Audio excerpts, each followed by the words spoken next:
تمام دیکھنے اور سننے والوں کو پاسٹر اسٹیفن رضا کی طرف سے اسلام۔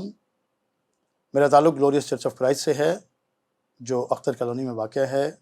میں شائن اسٹار ٹی وی اور پاسٹر عاشر منشا صاحب کا شکر گزار ہوں جنہوں نے ہمیں یہاں پر اپنے چینل پر دعوت دی تاکہ ہم قرآن کے کلام مقدس کو آپ کے ساتھ شیئر کر سکیں۔ آج میرا مضمون جو ہے وہ 7واں کلمہ ہے۔ جیسا کہ آپ جانتے ہیں کہ آج گڈ فرائیڈے کا دن ہے اور مجھ سے پہلے خداوند کے عظیم خدام نے 6 کلمات آپ کی خدمت میں پیش کیے ہیں۔ یقیناً آپ نے ان سب کے وسیلہ سے برکت پائی ہوگی۔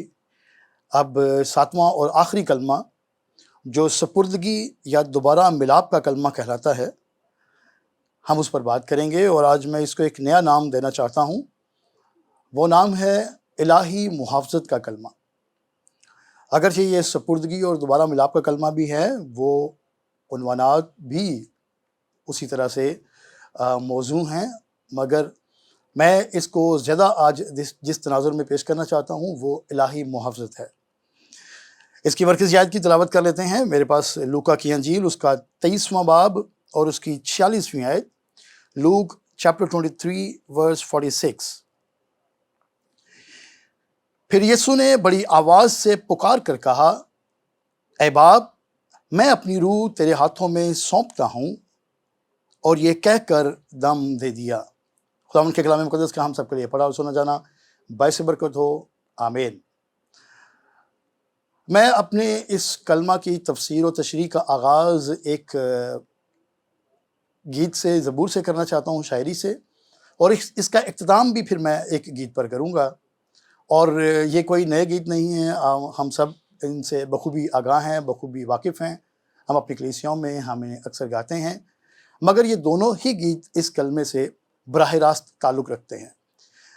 پہلا جو گیت یا جو زبور میں گانے لگا ہوں، وہ الفاظ گیت کے الفاظ ہیں، ہم ان کو زبوروں کی شکل میں گاتے ہیں۔ زبور 31 سام 31 سے، وہ آپ سب کو آتا ہے، وہ اسی یہ جو کلمہ ہے 7واں کلمہ، یہ اسی زبور کی نبوتی تکمیل ہے، اور وہ آیت بھی کوٹ کی جا سکتی ہے، مگر وہ چونکہ ہم اپنے چرچ میں پرستش میں گاتے ہیں، اس لیے ہم اس کو گا کر مترنم انداز میں خداوند کے حضور میں اور آپ کی خدمت میں پیش کرتے ہیں۔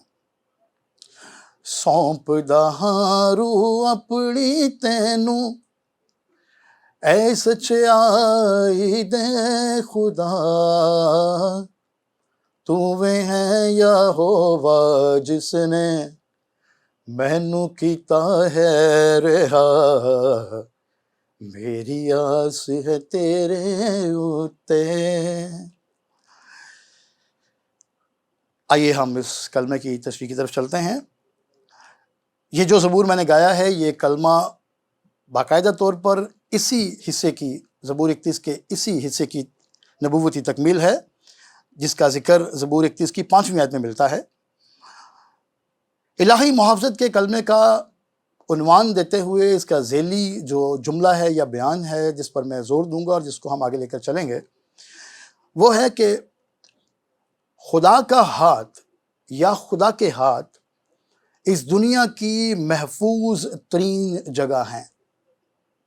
The hands of God are the safest place in this world۔ آپ سب جانتے ہیں کہ ہماری یہ 7 کلمات 4 اناجیل میں سے، اناجیل 4 سے اخذ کیے گئے ہیں، اور ان میں سے کچھ کلمات ایسے ہیں جو آپ کو دوسری اناجیل میں بھی ان کا ذکر ملتا ہے، مگر یہ 7واں کلمہ صرف یوحنا کی انجیل میں پایا جاتا ہے۔ دوسری اناجیل میں خداوند یسوع مسیح کے آخری لمحہ کا ذکر کچھ اس طرح سے کیا گیا۔ متی کی انجیل میں کہا گیا کہ یسوع نے پھر بڑی آواز سے چلا کر جان دے دی۔ مرکز کی انجیل میں لکھا ہے پھر یسوع نے بڑی آواز سے چلا کر دم دے دیا۔ یوحنا کی انجیل میں بیان کیا گیا ہے، پس وہ سرکہ یسوع نے پیا تو کہا کہ تمام ہوا، اور سر جھکا کر جان دے دی۔ معذرت کے ساتھ صرف لوکا کی انجیل میں اس کا ذکر ملتا ہے۔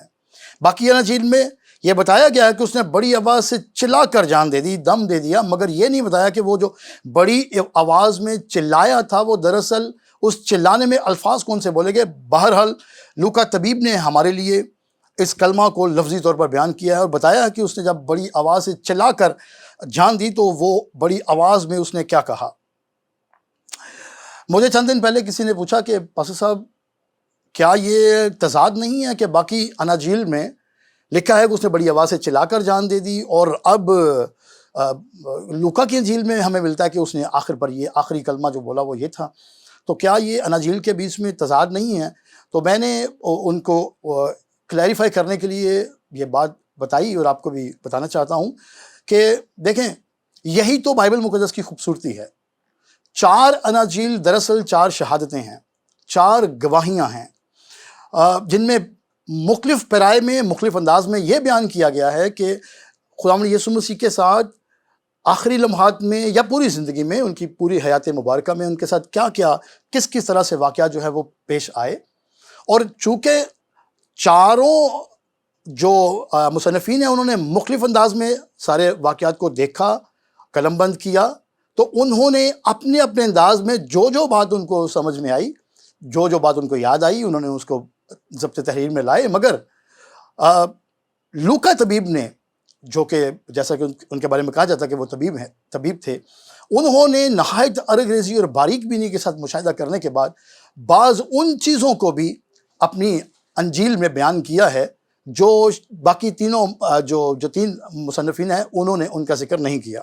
سو لوکا طبیب نے اپنی انجیل میں یہ بتایا کہ یہ 7واں کلمہ دراصل کن الفاظ پر مشتمل تھا۔ اب چونکہ میں اس وقت 7ویں کلمہ پر ہوں، تو آپ سب جانتے ہیں کہ 7 کا عدد ویسے بھی کاملیت کا عدد ہوتا ہے، اور جیسا کہ آپ جانتے ہیں کہ خدا نے جب آسمان اور زمین اور ان کی ساری معموری کو بنایا، تخلیق کا سارا کام اس نے 6 دن میں مکمل کیا، اور جب اس نے 6 دن میں سارا کام مکمل کیا تو 7ویں دن آرام کیا، اور 7ویں دن کو اس نے سبت کا نام دیا، اور خداوند یسوع مسیح نے اپنے آپ کو سبت کا مالک بھی کہا ہے۔ اور جب چھٹے کلمے میں جو چھٹا کلمہ بولا گیا، اس میں خداوند یسوع مسیح نے نجات کے مخلصی کے سارے کام کی تکمیل کا اعلان کرتے ہوئے کہا تمام ہوا، تو یہ بالکل تخلیق کے چھٹے دن جب خدا نے سارا کام مکمل کیا تو یہ اس کے ساتھ مشابہت رکھتا ہے۔ مگر 7ویں دن جب خدا نے آرام کیا تو 7واں کلمہ اس آرام کی، ابدی آرام میں داخلے کی نشاندہی کرتا ہے کہ خداوند یسوع مسیح نجات کا کام مکمل کرنے کے بعد اپنے باپ کے ابدی آرام میں داخل ہو گئے۔ ببانگ دہل 7واں کلمہ کہہ کر اپنی روح کو اپنے باپ کے ہاتھ میں سونپا، یہ ابدی آرام میں اس کے داخل ہونے کو ظاہر کرتا ہے۔ ہم سب جانتے ہیں کہ میں یہاں پر 7 کلمات کے حوالے سے 2 فیکٹس آپ کے ساتھ شیئر کرنا چاہتا ہوں جو میں سمجھتا ہوں کہ یہ بیان کرنا بہت ضروری ہے، چونکہ آخری کلمہ جو ہوتا ہے وہ پچھلے کلمات کا خلاصہ یا اس کے ذکر کیے کے بغیر مکمل نہیں ہو سکتا۔ جب کوئی شخص قریب المرگ ہو اور اس دنیا میں سے رخصت ہونے والا ہو تو اس کی پوری زندگی کی کہانی اور تجربے کو چند الفاظ میں بیان کرنا بہت ضروری ہوتا ہے۔ اس لیے حالت نظام میں یا جانکاری میں مبتلا شخص کے ارد گرد سب لوگ جمع ہو جاتے ہیں تاکہ اس کی آخری بات کو سنیں کہ اس نے آخر پر کیا بات کہی۔ اور یہ چیز ہارٹ اٹیک یا کسی ایکسیڈنٹ یا ناگہاں موت کے وقت نہیں ہو سکتی، البتہ جب کوئی شخص بیماری یا طویل جدوجہد کے بعد اس دنیا سے رخصت ہونے کے قریب ہو تو اس صورت میں، یا جب کبھی کوئی 1 ہفتے کا وقت رہ جائے، کوئی 2 ہفتے کا وقت رہ جائے، تو وہ اپنی ساری فیملی کو بلواتا ہے اور عام طور پر کچھ ڈاکومنٹس وغیرہ سائن کروائے جاتے ہیں، اور پھر وہ اس میں اپنے بچوں کو کچھ ہدایات دیتا ہے کہ میرا وقت نزدیک آ گیا ہے، اور کچھ راز اپنی زندگی کو اپنے بچوں کے ساتھ شیئر کرتا ہے جن کو ول کہا جاتا ہے، وصیت کہا جاتا ہے۔ میں یہ سمجھتا ہوں کہ خداوند یسوع مسیح کے یہ آخری 7 کلمات کلیسیا کے لیے، ایمانداروں کے لیے اس کا وصیت نامہ ہے۔ سب کہیے آمین۔ پھر اس کے بعد چند دن پہلے جب میں خداوند کے کلام مقدس میں سے کلمات پر غور کر رہا تھا تو ایک اور زبردست خیال خدا نے دیا، وہ میں آپ کے سامنے پیش کرنا چاہتا ہوں کہ وہ انگلش میں ہے کہ the 7 words of the cross. The 7 words of the cross are actually the 7 wonders of the cross. 7 کلمات جو ہیں وہ بیسیکلی بنیادی طور پر حقیقتاً وہ صلیب کے 7 عجائبات ہیں، اور ہر ایک کلمہ اپنے اندر ایک عجوبہ ہے، کرشمہ ہے، اور ہم جب ان کی تفسیر خدا کے خادموں کے وسیلہ سے سنتے ہیں تو ہمیں اس کا بخوبی اندازہ ہوتا ہے۔ اب آتے ہیں خدا یسوع مسیح نے اپنی روح کو اپنے باپ کے ہاتھ میں کیوں سونپا۔ جب ہم ان کلمات کا تسلسل کے ساتھ ذکر کرتے آتے ہیں تو آپ کو یاد ہوگا کہ تیسرے کلمہ میں خداوند یسوع مسیح نے اپنی ماں کو اپنے چہیتے شاگرد یوحنا کے سپرد کیا، یوحنا کو سونپا تھا۔ پھر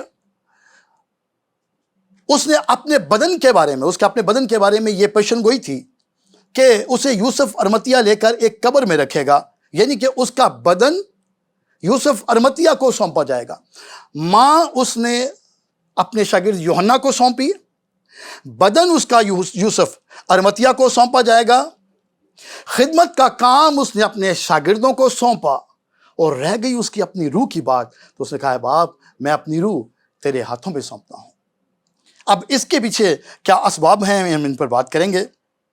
آپ کو یاد ہوگا کہ پہلا کلمہ بھی خداوند یسوع مسیح نے اپنے آسمانی باپ کو مخاطب کر کے بولا تھا، اے باپ ان کو معاف کر کیونکہ یہ نہیں جانتے کہ کیا کرتے ہیں۔ اور اب آخری کلمہ بھی وہ اپنے باپ کو مخاطب کر کے بولتا ہے، اے باپ میں اپنی روح تیرے ہاتھوں میں سونپتا ہوں۔ اس میں ایک سبق ہے، واضح سبق ہے، وہ یہ کہ ہماری بات کا آغاز بھی خدا باپ کی بات سے ہونا چاہیے، اور ہماری بات کا اختتام بھی خدا باپ کی بات پر ہونا چاہیے۔ ہماری زندگی کا آغاز، ہماری خدمت کا آغاز، ہمارے دن کا آغاز خدا باپ کے نام سے ہونا چاہیے، اور ہمارے دن کا اختتام، ہماری گفتگو کا اختتام، ہماری زندگی کا اختتام خدا باپ کے نام سے ہونا چاہیے، کیونکہ اسی سے ہماری زندگی صادر ہوتی ہے اور ہمیں اسی کے پاس لوٹ کر جانا ہے۔ آپ کو یاد ہوگا خداوند یسوع مسیح جب زمین پر تھے تو بائبل مقدس میں جو ان کا سب سے پہلا کلمہ درج ہے، جو ان کی زبان مبارک سے ارشاد ہوا اور کلام مقدس میں قلم بند ہوا، وہ جب وہ 12 سال کی عمر میں ہیکل کے اندر بزرگوں کے ساتھ بیٹھے تھے تو وہاں مقدسہ مریم انہیں ڈھونڈتی آئیں، تو وہاں آ کر ان سے کہنے لگی کیا تجھے معلوم نہیں کہ ہم تیرا باپ اور میں ہم تجھے 3 روز سے ڈھونڈ رہے ہیں۔ تو جو پہلا ریکارڈڈ ورڈ خدا یسوع مسیح کے زبان مبارک سے ارشاد ہوا جو بائبل مقدس میں درج ہے، وہ بھی باپ پہ تعلق سے تھا۔ کیا تم مجھے کیوں ڈھونڈتے تھے؟ کیا تمہیں معلوم نہیں کہ مجھے اپنے باپ کے ہاں ہونا ضرور ہے؟ اور اس کا آخری کلمہ جو زمین پر اس نے بولا صلیب کے وقت تک، وہ بھی باپ سے تعلق رکھتا ہے۔ اور پھر جیسے میں نے ابھی ذکر کیا کہ خدا یسوع مسیح کی یہ 7 کلمات کوئی فوری طور پر ذہن میں آنے والی باتیں نہیں تھی، بلکہ یہ ہر ایک کلمہ ان تمام نبوتوں کی تکمیل کرتا ہے، ہر کلمہ نبوتوں کی تکمیل کرتا ہے جو ہزاروں سال پہلے نبیوں نے خداوند کے کلام مقدس میں خاص طور پر پرانے عہد نامہ میں بیان کی تھی، جن میں سے یہ 7واں کلمہ زبور 31 کی 5ویں آیت کی نبوتی تکمیل ہے، جس میں یوں لکھا ہے، میں اپنی روح تیرے ہاتھ میں سونپتا ہوں، اے خداوند سچائی کے خدا تو نے میرا فدیہ دیا ہے۔ اور یہ وہ آیت ہے، یہ ایک ایسی دعا ہے جسے ہر یہودی شخص رات کو سونے سے پہلے پڑھا کرتا تھا، مگر اس کے الفاظ میں اور خداوند یسوع مسیح کے کلمہ میں واضح فرق پایا جاتا ہے۔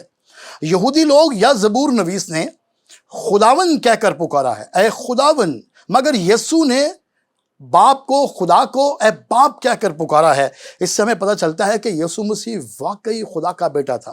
اور پھر ایک اور بات جو بڑی دلچسپ ہے وہ یہ ہے کہ پرانے عہد نامہ کے لوگوں کو یہ استحقاق حاصل نہیں تھا کہ وہ خدا کو باپ کہہ کر پکار سکے، وہ خدا یہوہ خداوند کہہ کر پکارتے تھے، مگر یسوع مسیح کے وسیلہ سے ہمیں بھی یہ استحقاق ملا۔ خداوند یسوع مسیح نے خود بھی خدا کو ہمیشہ باپ کہہ کر پکارا، اور اب ہمیں بھی یہ استحقاق اس نے دیا، کیونکہ لکھا ہے کہ جتنوں نے اسے قبول کیا اس نے انہیں خدا کے فرزند بننے کا حق بخشا۔ جتنے خداوند یسوع مسیح کو قبول کرتے ہیں آج وہ بھی خدا کو باپ کہہ کر پکارتے ہیں۔ یہ حق ہمیں خداوند یسوع مسیح کے وسیلہ سے ملا ہے۔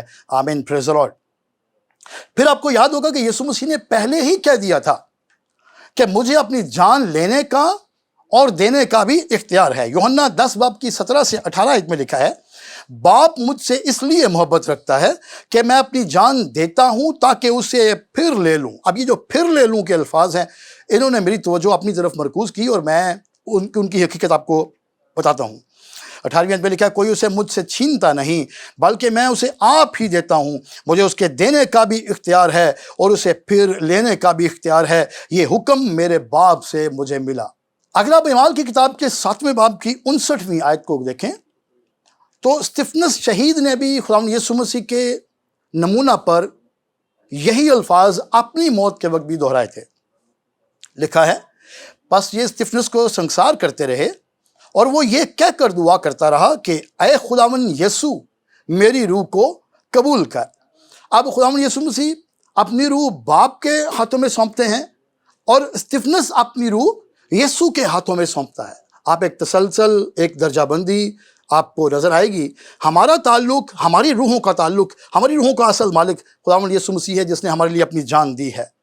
اور استفنس کے علاوہ دنیا بھر کے تمام شہیدوں کی یہی پکار رہی ہے کہ وہ اپنی روح، اپنی جان دینے سے پہلے ہمیشہ یسوع مسیح کے سپرد کرتے رہے ہیں، جس کے لیے وہ اپنی جان دے رہے تھے۔ ہاللویہ۔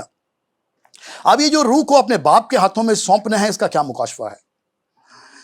دراصل یسوع نے یہ بتایا اور آخری لمحات میں یہ ظاہر کیا اور ہمیں یہ سکھایا کہ باپ کے ہاتھ دنیا کی محفوظ ترین جگہ ہوتے ہیں۔ ہاللویہ۔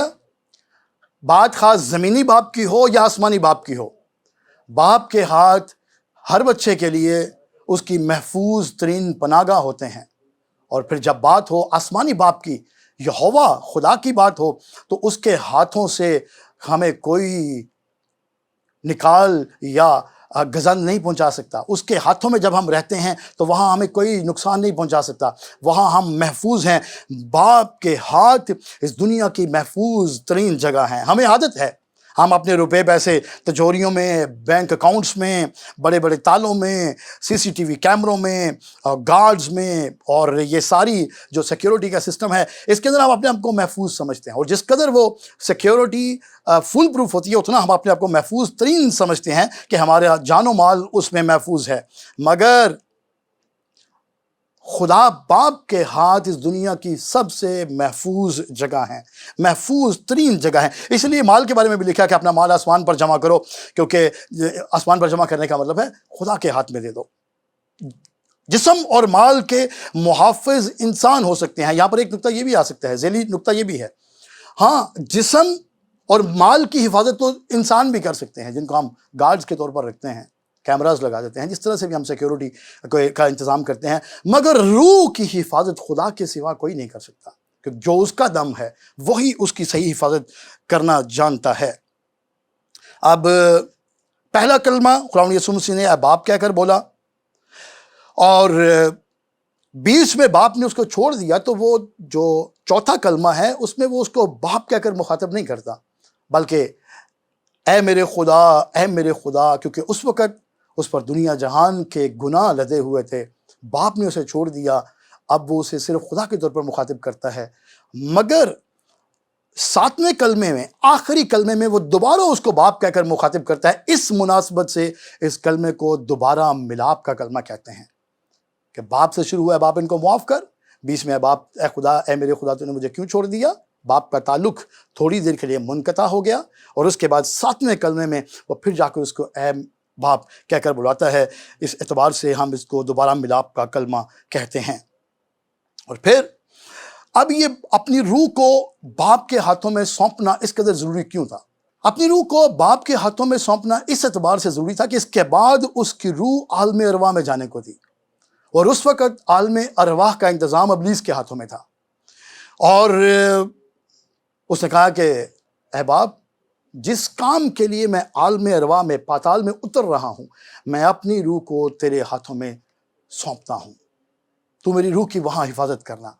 اور آپ سب جانتے ہیں، ہاللویہ، پریز دی لارڈ، کہ خدا نے اس کی دعا کا جواب دیا، باپ نے اس کی درخواست کو قبول کیا ہمیشہ کی طرح، اور 3 دن کے بعد ٹھیک تیسرے روز کلام مقدس میں لکھا ہے اس کی روح اس کے بدن میں دوبارہ داخل ہوتی ہے۔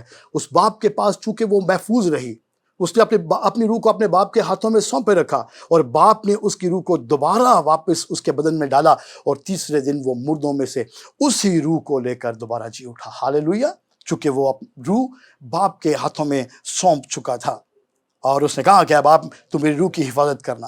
مگر یہاں پر ایک حیرانگی کی بات یہ بھی ہے کہ اس نے اپنے جسم کے لیے دعا نہیں کی کہ باپ میرے جسم کی حفاظت کرنا، کیونکہ میں سمجھتا ہوں کہ جسم تو پیشن گوئی کے مطابق ایک قبر میں رکھا جانا تھا، مگر روح خدا کا دم ہے۔ خداوند یسوع مسیح کا یہ کلمہ اس بات کی دلالت ہے کہ جسم فانی ہے مگر روح ابدی ہے۔ ہمیں اپنی روحوں کی حفاظت کا زیادہ خیال رکھنا چاہیے، اور یوں اس نے روح کی اہمیت کو واضح کیا۔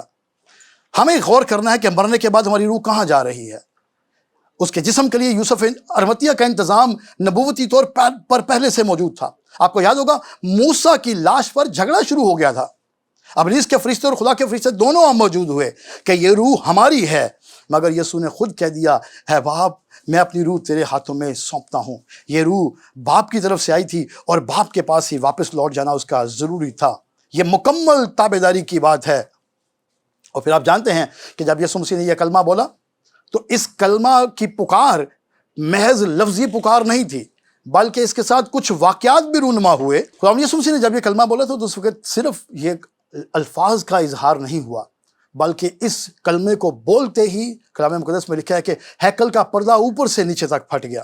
صوبیدار نے کہا بے شک یہ آدمی خدا کا بیٹا تھا، اور چٹانیں تڑک گئیں اور بہت سے جسم جو مقدسوں کے تھے سوئے ہوئے تھے وہ جی اٹھے۔ اور پھر آپ سب جانتے ہیں کہ یوسف ارمتیہ آیا اور اس نے خداوند یسوع مسیح کی لاش کو مانگا اور اسے ایک قبر میں جو اس نے چٹان میں کھدوائی تھی لے جا کر رکھ دیا۔ برکت کی بات یہ ہے اس کلمہ کے اندر کہ جو باپ یسوع کا تھا وہ آج میرا اور ہمارا آپ کا باپ بھی ہے، یعنی ہمارا باپ بھی ہے۔ ہم دعائے ربانی میں یہی اعلان کرتے ہیں، اے ہمارے باپ۔ تو اس کا مطلب ہے ہم اپنی روح باپ کے ہاتھوں میں سونپ سکتے ہیں۔ باپ کے ہاتھ میں روح کو سونپنا بہت بڑی مبارک حالی کی اور برکت کی بات ہے، کیونکہ ہمارے باپ کے ہاتھ اس دنیا کی محفوظ ترین جگہ ہیں۔ اس کے ہاتھوں کے بارے میں کلام مقدس میں بہت کچھ بیان کیا گیا ہے۔ خروج 15:6 میں لکھا ہے، اے خداوند تیرا دہنا ہاتھ قدرت کے سبب سے جلالی ہے، اے خداوند تیرا دہنا ہاتھ دشمن کو چکنا چور کر دیتا ہے۔ زبور 63:8 میں لکھا ہے، میری جان کو تیری ہی دھن ہے، تیرا دہنا ہاتھ مجھے سنبھالتا ہے۔ زبور 89:13-15 میں لکھا ہے، تیرا بازو قدرت والا ہے، تیرا ہاتھ قوی اور تیرا دہنا ہاتھ بلند ہے۔ یسایہ 59 ایک بڑی مشہور آیت ہے، دیکھو خداوند کا ہاتھ چھوٹا نہیں ہو گیا کہ بچا نہ سکے، اور اس کا کان بھاری نہیں کہ سن نہ سکے۔ پہلا پطرس 5:6 میں بڑی خوبصورت بات لکھی ہے، پس خدا کے قوی ہاتھ کے نیچے فروتنی سے رہو تاکہ وہ تمہیں وقت پر سر بلند کرے۔ اب اس میں اس کلمے کے اسباق کیا ہیں، چند امپلیکیشنز کیا ہیں، اپلیکیشنز کیا ہیں، اطلاقات کیا ہیں، ان کا آپ کے سامنے مختصر ذکر کرتا ہوں اور اس کے بعد ہم قرآن کے کلام کو بند کریں گے۔ میں سمجھتا ہوں کہ ہمیں ہر روز اپنے گھر سے نکلتے ہوئے یہ دعا کرنی چاہیے۔ دنیا کے جو حالات ہیں، سڑکوں پر آتے جاتے، گھر سے باہر نکلتے، ہمیں اپنی روحوں کو، اپنے بدنوں کو، اپنے خاندانوں کو، اپنے بیوی بچوں کو، عزیز و اقارب کو، سب کو خدا کے ہاتھ میں مسلسل سونپتے رہنا چاہیے۔ اپنی گاڑی کو، اور پھر اس کے علاوہ اور سب سے بڑھ کر اپنی روحوں کو خدا کے ہاتھ میں سونپے، کیونکہ آج ہم اس دنیا میں زندہ ہیں اور یہ زندگی اسی خدا کی دین ہے۔ اور ہمیں یہ اقرار کرنا چاہیے کہ یہ خدا کا ہاتھ ہی ہے جس نے ہمیں سنبھال رکھا ہے۔ اس قدر مشکل حالات، ابھی ہم کچھ عرصہ پہلے کرونا وائرس جیسی عالمی وبا میں سے گزرے ہیں، یہ خدا کا ہاتھ ہی تھا جس نے ہمیں سنبھالے رکھا۔ پھر ہمیں اپنے بچوں کو خدا باپ کے ہاتھوں میں سونپتے رہنا چاہیے ہر وقت، بلکہ ہر رات ہمیں یہ دعا ضرور کرنی چاہیے۔ اور اگر آپ ماں باپ ہیں، اپنے بچوں کو خدا کے ہاتھوں میں سونپتے رہا کریں۔ اپنے ہر کام کو، اپنے ہر پروجیکٹ کو، اپنی لائف کو، اپنی کلیسیا کو، اپنی خدمت کو، اپنے خاندان کو، اپنے گھرانے کو، اپنے ملک کو، اپنے شہر کو، اپنی حکومت کو، اس ساری دنیا کے اندر نجات کے کام کو، خدمت گزاری کے کام کو، ایونجلزم کو، مشنز کو، آئیے خدا کے ہاتھوں میں سونپیں، کیونکہ ہم اپنے طور پر یہ کام نہیں کر سکتے جب تک وہ خدا کے ہاتھ میں نہ ہو۔ اور پھر اس میں جو آخری قابل غور نکتہ ہے وہ یہ ہے کہ جب ہم بستر مرگ پر جائیں، جب ہماری اس دنیا سے رخصت کا وقت ہو، تو ہم اپنی روح کو خدا کے ہاتھ میں سپرد کریں۔ پہلا تسلونیکیوں 5واں باب اس کی 23ویں آیت پر اپنے پیغام کو بند کروں گا۔ خدا جو اطمینان کا چشمہ ہے، آپ ہی تم کو بالکل پاک کرے، اور تمہاری روح اور جان اور بدن ہمارے خداوند یسوع مسیح کے آنے تک پورے اور بے عیب محفوظ رہیں۔ آمین۔ یہ کلمہ ہمیں سکھاتا ہے کہ خدا ہماری حقیقی پناہ گاہ ہے، جس کے بارے میں زبور 91 کی پہلی آیت میں کیا خوبصورت بات لکھی ہے، جو حق تعالیٰ کے پردہ میں رہتا ہے وہ قادر مطلق کے سایہ میں سکونت کرے گا۔ اور آخر پر میں ایک استھائی گانا چاہتا ہوں، پھیلا ہوا وہ ہاتھ خدا کا میں نے دیکھا ہے، پیار بھرا دل پاک خدا کا میں نے دیکھا ہے، پھیلا ہوا وہ ہاتھ خدا کا۔ Praise the Lord۔ آئیے اپنے سروں کو جھکائیں گے، اپنی آنکھوں کو بند کریں گے، اس کلمہ کی تمام برکات کے لیے قرآن کی شکر گزاری کریں گے۔ زندہ آسمانی باپ، دل سے تیرے شکر گزار ہیں تیرے کلام کی ان تمام عمیق اور انمول باتوں کے لیے، جن میں ہمارے لیے برکت، سلامتی، بقا، حفاظت اور اے خداوند سب کچھ ہے۔ جب ہم تیرے 7 صلیبی کلمات پر غور کرتے ہیں خداوند، تو یقیناً ان کے وسیلہ سے ہمیں برکت دیتا ہے، ہماری زندگیوں کی رہنمائی کرتا ہے، اور ہمیں کس طور سے اپنی زندگی کو تیرے حضور میں گزارنا ہے یہ تیرے کلمات ہمیں سکھاتے ہیں، کیونکہ تیرے کلمات میں ہمارے لیے اے خداوند اس دنیا میں زندگی گزارنے کا مکمل ضابطۂ حیات موجود ہے۔ اے خداوند ہم تیرا شکریہ ادا کرتے ہیں اس 7ویں کلمہ کے لیے، اور اس کے علاوہ جو پیچھے تمام 6 کلمات بیان کیے گئے ان کلمات کے لیے، ان کو پیش کرنے والے تمام خادموں کے لیے بھی میں دل سے تیری شکر گزاری کرتا ہوں، ہر ایک کے لیے تیری برکت چاہتا ہوں۔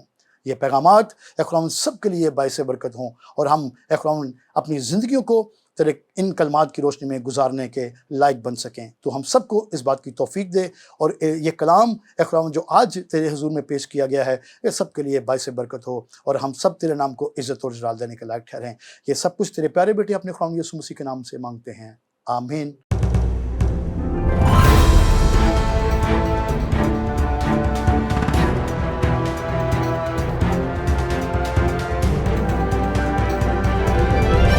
You are watching Shine Star TV. Be the light.